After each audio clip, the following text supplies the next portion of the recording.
The courthouse steps were swarmed, cameras flashing like lightning. Reporters shouting over each other, fans pressed against barricades, chanting his name. Kodak Black, dressed in a sharp suit that couldn't hide the tension in his eyes, moved slowly toward the entrance with his lawyers at his side. This wasn't just another legal appearance. This was the day everything could change. Whispers of trafficking and possession charges had been echoing through the rap world for weeks. But now, the truth, or whatever version the court believed, was about to come crashing down inside. The atmosphere was electric, the kind of silence that buzzes in your ears. Every seat was taken, family, friends, critics, and even a few familiar faces from the music industry who had slipped in to watch. The prosecution sat confident, stacks of papers and sealed evidence folders ready to be unveiled. Kodak's defense team looked focused, but there was a flicker of unease in their expressions, like they knew the ground they stood on could collapse. At any second, social media was already in meltdown mode, hashtags climbing the charts, live streams pulling in hundreds of thousands of viewers. Fans were shocked, emotions ran high, and the family was left divided. The question on everyone's mind: was Kodak about to walk out a free man, or not walk out at all? The moment Kodak took his seat at the defense table, the weight of the room seemed to press in on him. He kept his head down at first, jaw tight, hands clasped together, while whispers rippled through the rows behind him. A bailiff called for silence, and the judge entered with slow, deliberate steps, eyes scanning the courtroom like he was already measuring every soul in it. Kodak's mother sat 2 rows back, clutching a tissue so tightly it looked like it might tear. His crew was scattered around the room, their faces a mix of anger, fear, barely restrained frustration. The prosecutor wasted no time. "Your Honor, this is not just a case about possession. This is about a calculated operation, one that put dangerous substances into our communities for profit." The words landed heavy. Reporters' pens scratched across paper. Kodak's lawyer shot up from his chair. Objection, inflammatory language. The judge overruled without hesitation. Kodak's mind wandered for a split second. Back to the night that had started all this. It was supposed to be just another studio session. Beats on blast. Friends in the booth, a few outsiders hanging around. But somewhere between the verses and the laughter, someone brought something into that space that didn't belong there. By morning, a raid had gone down, and Kodak's name was all over the paperwork. The prosecution rolled out photos, grainy stills from security cameras, and ledgers they claimed connected Kodak to a distribution network. His lawyer countered with arguments about weak evidence, questionable sources, and the possibility of planted materials. "My client is a musician, not a trafficker," he said firmly. "And these so-called records, circumstantial at best." But the prosecution had another weapon: witnesses. The first was a former associate, someone Kodak had cut ties with months ago. He took the stand with a rehearsed calm, swearing that Kodak had been deeply involved in moving product.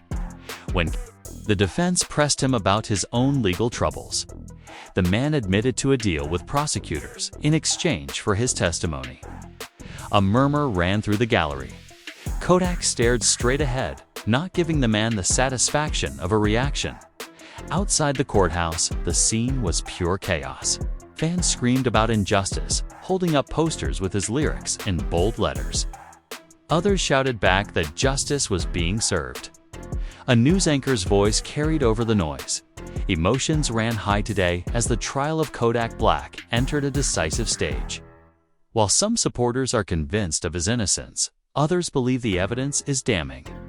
Inside, Kodak's sister leaned toward their mother and whispered, "They're trying to break him." Their mother's eyes never left the judge. "He's stronger than they think." Then came a twist halfway through the afternoon session. The defense introduced a surprise witness.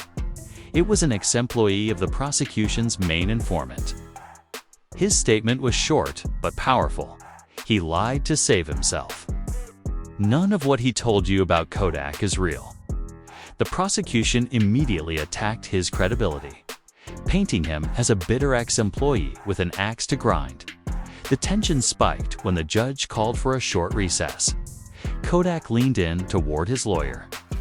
"We gotta find out who's really behind this. This ain't random." His lawyer nodded. "We have people looking, but you need to keep your cool in here." During that recess, a man in a gray suit slipped out of the courtroom, heading straight for a black SUV parked down the street. He got in, pulled out his phone, and said quietly, "It's all going according to plan. By tomorrow, we'll have him locked down for good." The driver said nothing, pulling into traffic as unnoticed as possible. Back in session, the prosecution dropped another blow, a series of text messages, allegedly between Kodak and an unnamed contact discussing shipments and drops. The defense countered that the messages were taken out of context, related to merchandise deliveries for Kodak's clothing line. "Words can be twisted," the lawyer said. "Without full context, this is smoke and mirrors." The judge listened, impassive. Jurors shifted in their seats, their expressions impossible to read. The trial was becoming less about facts and more about whose story would stick. By late afternoon, Kodak's manager Trey was pacing in the hallway, phone pressed to his ear. "We need to dig deeper. This is connected to that festival deal we turned down, then someone's paying too. Make this happen."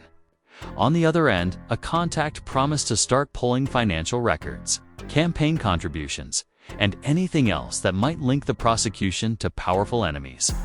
When court adjourned for the day, Kodak was escorted out through a side door. To avoid the frenzy out front, his mother caught a glimpse of him just before he disappeared behind the security wall. She mouthed the words, "Stay strong." He nodded once, the chains at his wrists catching the light for a brief, sharp second. That night, the city buzzed with speculation. Social media threads spun wild theories. Some claimed a rival artist had set him up. Others pointed fingers at local political figures with grudges. In one particularly viral video, a man claimed to have seen a known enemy meeting with someone from the district attorney's office weeks before the raid. "Connect the dots," the man said, his eyes wide with conviction, in a dimly lit studio across town. Trey sat with two trusted friends, files and printouts scattered across the table. "If we can prove they tampered with the evidence, we flip this whole thing," he said. One of the friends leaned in. "And if we can't?" Trey's jaw tightened. "Then we make sure everyone knows they could have." Meanwhile, a quiet figure walked into a late-night diner, slid into a booth, and made a call. "He thinks it's just the prosecution," the voice said. He doesn't realize someone close to him is feeding information. The person on the other end chuckled darkly. "Keep it that way. The longer he stays distracted, the easier this gets." The next morning, Kodak woke in his cell to a folded note slipped under his door. No name, no signature, just 3 words. Written in uneven ink, "Trust no one." He stared at it for a long time, the sounds of the prison waking up around him, and as the sun rose over the courthouse, the stage was set for a second day that would be even more explosive than the first. The morning light filtered weakly through the narrow cell window, turning the concrete walls a pale gray. Kodak sat on the edge of his bunk, the note in his hand like it was burning through his skin. "Trust no one." The words looped in his mind as the shuffle of boots and the clank of gates echoed down the corridor. He thought about who no one might mean: his crew, his lawyer, someone in his own family. The uncertainty hit harder than the cold breakfast tray sliding under his door in the courthouse lobby. The second day of trial was already drawing a crowd twice the size of yesterday's.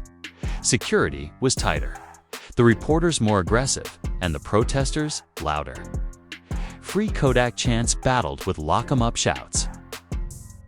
and the tension between both sides was just as volatile as what was happening inside. Trey arrived early, wearing sunglasses despite the overcast sky. He'd barely slept his night. Had been spent combing through the documents his contact had sent, and what he found made his skin crawl. There were bank transfers, payments labeled as consulting fees, all funneling to a shell company tied to a former police captain. The same captain had been seen having lunch with a rival rapper's manager just days before the raid. Trey kept that information close to his chest for now. He didn't know who to trust.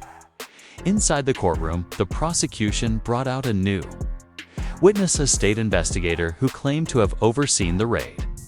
His testimony painted Kodak as the central figure in the operation, describing in vivid detail how the evidence had been meticulously collected and indisputably linked to him. Kodak's lawyer was quick to pounce during cross-examination. Isn't it true that key parts of this evidence chain have been questioned in internal reports? The investigator hesitated just long enough for the jury to notice before saying, "I'm not aware of that." Meanwhile, Kodak kept his face calm, but under the table, his hands were clenched into fists. He glanced toward the gallery and caught sight of Maya, his on-and-off love, sitting stiffly in the second row. Their eyes met for just a second before she looked away. That alone told him something was wrong. During the lunch recess, Maya intercepted Trey in the hallway. "We need to talk," she said, voice low and urgent. Trey looked around before steering her into an empty conference room. "What's going on?" Maya's eyes darted toward the door. "Someone from the label came to me last night. They wanted me to sign a statement saying you and Kodak had been acting shady for months. They offered money, Trey. A lot of it." Trey's jaw tightened. "Did you sign?" She shook her head.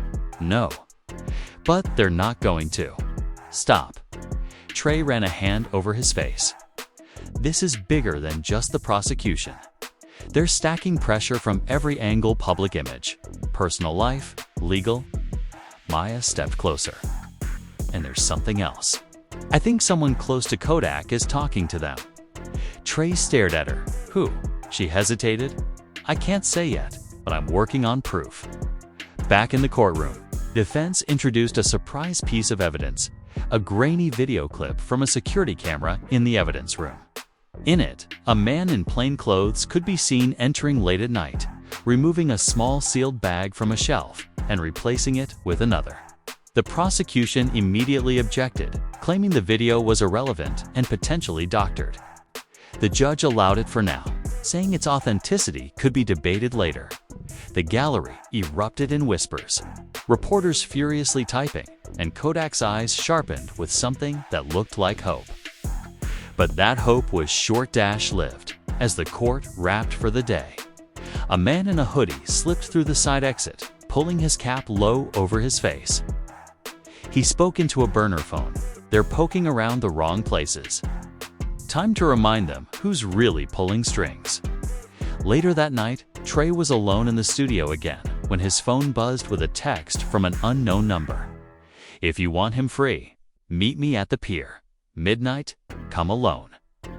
He stared at the message for a long moment before replying, "Who is this?" No answer came. Around the same time, in his cell, Kodak was called to the infirmary for a routine checkup. Confused but wary, he went.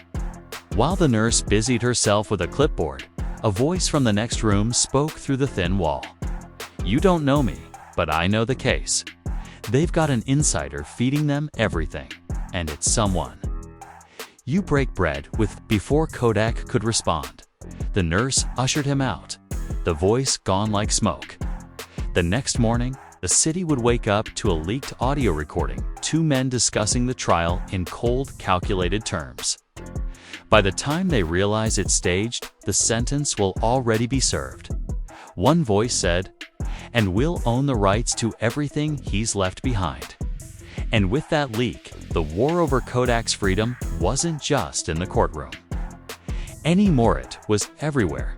The recording hit the internet like a bomb, spreading across every platform within minutes.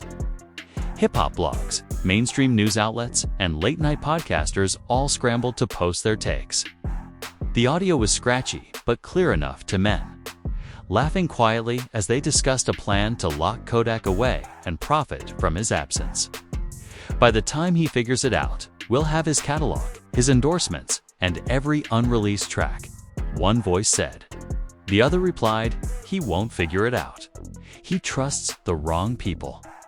Fans were shocked, hashtags erupted, and even some of Kodak's most vocal critics paused to ask if this whole case had been rigged from the start. The family group chat was a storm, half demanding the audio be played in court immediately. The other half warning it might not hold up as real evidence. Emotions ran high, and the family was left divided once again. Inside his cell, Kodak listened to the audio on a smuggled phone tray had managed to get to him through a guard they could trust. He sat silently, staring at the floor until the clip ended. Then he muttered under his breath, "I know that laugh." In the courthouse the next morning, the atmosphere was heavier than ever. The judge warned both sides to stay focused on admissible evidence, but the audio had already poisoned the air. Jurors exchanged glances they didn't even try to hide. Trey arrived with a folder full of fresh intel from Maya. She had traced one of the voices in the recording to a man who was both a minor investor in the label and a close friend of one of Kodak's rivals. "They've been planning this for months," she whispered in Trey's ear before court began, "and they're not done yet." The prosecution pushed back hard, accusing the defense of trying to distract the court with internet gossip. They doubled down, presenting a financial trail they claimed proved Kodak had profited directly from trafficking. Their key document, set of wire transfers to a foreign account under a fake name. But Kodak's lawyer was ready. "That account belongs to a tour promoter," he argued, producing a signed contract showing payments for overseas shows. The crowd inside the courtroom reacted audibly, forcing the judge to call for order. "If there's another outburst, I will clear the gallery," he warned. During the afternoon break, Kodak's mother confronted one of his cousins in the hallway. "You've been talking to them, haven't you?" she accused, eyes blazing.